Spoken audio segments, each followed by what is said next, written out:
یہاں لڑکیوں کا جنسی استحصال ہو رہا ہے، یہاں نشہ استعمال ہو رہا ہے، یہاں لوگوں کے ساتھ لوٹ مار کی جا رہی ہے، یہاں مذہب کی اور قرآن پاک کی توہین کی جا رہی ہے۔ بند کریں اس فراڈ کے اڈے کو۔ اقرار بھائی 24 مارچ کا لوگ انتظار کر رہے تھے کہ اقرار صاحب بہت سارے ثبوت سامنے لے کے آ رہے ہیں، ابھی کوئی شک باقی رہا ہے کہ حق خطیب میں کوئی دو نمبری ہے؟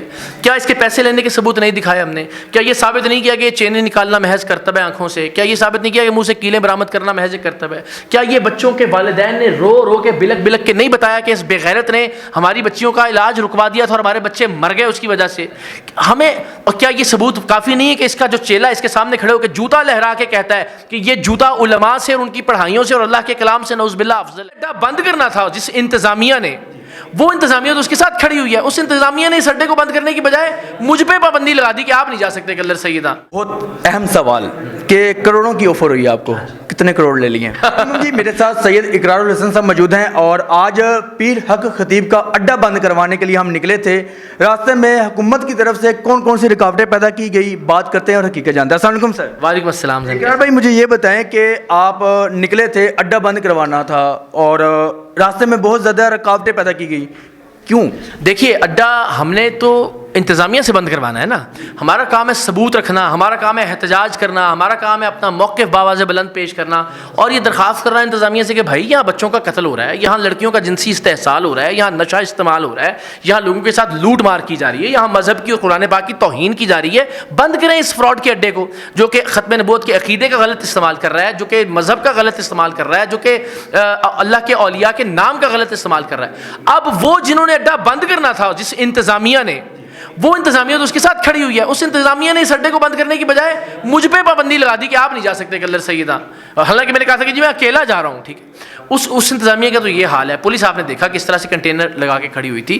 تو آج میں سمجھتا ہوں سب سے بڑی کامیابی یہ ہے کہ یہ ایکسپوز ہو گیا کہ طاقتور ترین لوگ، ادارے، پولیس، حکومت سب اس کے ساتھ کھڑے ہیں۔ اب ہمارے لیے اور آسان ہو گیا کہ اب ہم نے اپنی کیا حکمت عملی وضع کرنی ہے، جس کے تحت ہمارا جو حتمی اچیومنٹ ہے نا وہ اس کو گرفتار کروانا ہے۔ اڈا آج بند ہو جائے گا۔ آپ جانتے ہیں اس ملک کے اندر ایک چھوٹی سی پنکچر کی دکان سیل ہوتی ہے، وہ بھی 4 دن بعد کھل جاتی ہے۔ جب تک یہ بدبخت جیل کی سلاخوں کے پیچھے نہیں جاتا تب تک میں سمجھتا ہوں کہ ہماری جدوجہد یا ہماری تحریک کامیاب نہیں ہوگی۔ اچھا اقرار بھائی، پہلے آپ نے کال دی کہ جی ہم سب مل کے چلیں گے، تو بعد میں آپ نے ان کو منع کر دیا، کیا وجہ تھی؟ میں نے بتایا نا جی کہ ہمیں مصدقہ اطلاعات ملی تھیں اور اس کے اپنے لوگوں کی جانب سے، پھر ہم نے ظاہر ان کی زندگی کو خطرہ نہ ہو اس لیے اس کو ان کے نام نہیں بتائے کہ یہ اتنا بڑا بدبخت ہے کہ اس نے اپنے لوگوں کو مروانے کا پلان کر لیا تھا کہ اگر ہم جاتے ہیں تو یہ اپنے ہی لوگوں کو نقصان پہنچائے گا اور الٹیمیٹلی ظاہر ہے ذمہ داری ہم پر ہوگی۔ تو کسی کی جان جائے، کسی کو نقصان پہنچے، یہ ہمارا مطمع نظر نہیں ہے۔ ہم تو لوگوں کی زندگیاں بچانے کے لیے یہ جدوجہد کر رہے ہیں۔ تو اس لیے پھر میں نے کہا جی ٹھیک ہے اب میں اکیلا آتا ہوں۔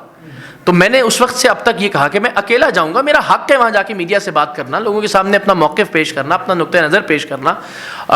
مگر آپ دیکھیے کہ اس پر بھی حق خطیب کے دفاع کے لیے ریاست کھڑی ہو گئی، میرے اکیلے پہ بھی پابندی عائد کر دی کہ آپ کل سیدہ میں داخل ہی نہیں ہو سکتے ورنہ گرفتار ہو جائیں گے۔ اور پھر آج کنٹینرز بھی لگا دیے گئے اور پولیس نے اس طرح بھی کیا، مگر لوگوں نے اپنا فیصلہ سنا دیا۔ اچھا اقرار بھائی 24 مارچ کا لوگ انتظار کر رہے تھے کہ اقرار صاحب بہت سارے ثبوت سامنے لے کے آ رہے ہیں، تو وہ کچھ نظر نہیں آیا لوگوں کو، لوگوں کے مائنڈ میں بہت کچھ چل رہا ہے، کیا کہیں گے؟ نہیں مجھے بتائیں آپ مجھے، اب آپ سے میں سوال کرتا ہوں زین، ویسے تو بہت ساری چیزیں ہیں جو ہم آپ سے شیئر کریں گے، لیکن آپ مجھے بتائیے اب آپ کو کیا ثبوت، آپ کو ایک نارمل سٹیزن کے طور پہ، ایک عام شہری ہیں، ابھی چھوڑ دیجیے کہ آپ کو ایک عام شہری کے طور پہ کوئی شک باقی رہا ہے کہ حق خطیب میں کوئی دو نمبری ہے؟ کیا اس کے پیسے لینے کے ثبوت نہیں دکھائے ہم نے؟ کیا یہ ثابت نہیں کیا کہ چینیں نکالنا محض کرتب ہے آنکھوں سے؟ کیا یہ ثابت نہیں کیا کہ منہ سے کیلیں برآمد کرنا محض کرتب ہے؟ کیا یہ بچوں کے والدین نے رو رو کے بلک بلک کے نہیں بتایا کہ اس بے غیرت نے ہماری بچیوں کا علاج رکوا دیا تھا اور ہمارے بچے مر گئے اس کی وجہ سے؟ ہمیں اور کیا یہ ثبوت کافی نہیں ہے کہ اس کا جو چیلا اس کے سامنے کھڑے ہو کے جوتا لہرا کے کہتا ہے کہ یہ جوتا علماء سے اور ان کی پڑھائیوں سے اور اللہ کے کلام سے نعوذ باللہ افضل ہے؟ کس چیز کا ہم انتظار کر رہے ہیں؟ انتظامیہ کس چیز کا انتظار؟ مجھے حیرت اس بات کے اوپر ہے کہ بس سب کے سب لوگ وہ اربوں خربوں روپے بچانے کے لیے متحرک ہو گئے ہیں۔ ہم دین کو بچانے کے لیے متحرک ہوئے، ہم انسانیت کو بچانے کے لیے اور پاکستان کے تشخص کو بچانے کے لیے۔ اچھا اقرار بھائی، آپ نے بہت ایک سمپل سا سوال کیا کہ جی مجھے بسم اللہ سنا دو یا نماز سنا دو، نارملی سی بات آپ نے پوچھی ہے، تو وہ اس بندے کو نہیں آئی تو یہ پیر کہلاتا۔ اب آپ سوچئے زین، میں نے ان سے کہا کہ آپ نماز سنا دیں اگلے 24 گھنٹے میں آپ کو سچا پیر مان لوں گا، آپ دیکھیں وہ کہتے ہیں جی قادیانی ایجنٹ ہے، اس نے پتہ نہیں کتنے پیسے لیے ہیں، پتہ نہیں کیا کیا کچھ کتنے الزام لگاتے ہیں. تو بھائی آپ صرف نماز سنا کے، اور کوئی غیر قانونی غیر شرعی کام تو نہیں تھا نا، نماز سنانا تو برکت کی بات ہے، سعادت کی بات ہے.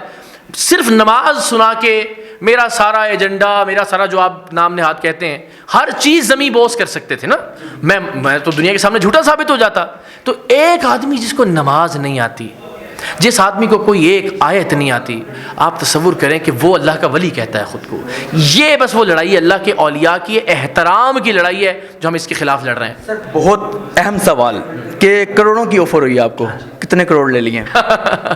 نہیں، یہ وقت بتائے گا، یہ وقت ثابت کرے گا کہ سید زادہ کھڑا رہا اپنے موقف کے اوپر. میں نہیں جانتا کہ الٹیمیٹلی شخص کتنی دیر جیل میں رہ سکے گا، اس کا دھندا.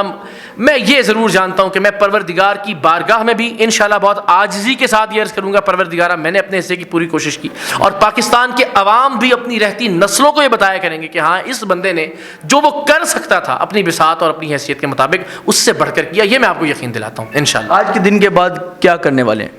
جیل کروانے والے ہیں اس کو اللہ کی مہربانی سے انشاءاللہ. جی ناظرین، میرے ساتھ اقرار بھائی موجود تھے، اور آج کے دن جو واقعہ ہوا، جو معاملات ہوئے، سارے آپ کے سامنے حقیقت ہے. اور حق خطیب کو جیل بھجوائیں گے انشاءاللہ. اقرار بھائی ہم آپ کے ساتھ ہیں، اور جتنی دیر تک ہمارے اندر جان انشاءاللہ ہم آپ کے ساتھ ہیں. اسی کے ساتھ مجھے اجازت دیجیے گا. اللہ حافظ.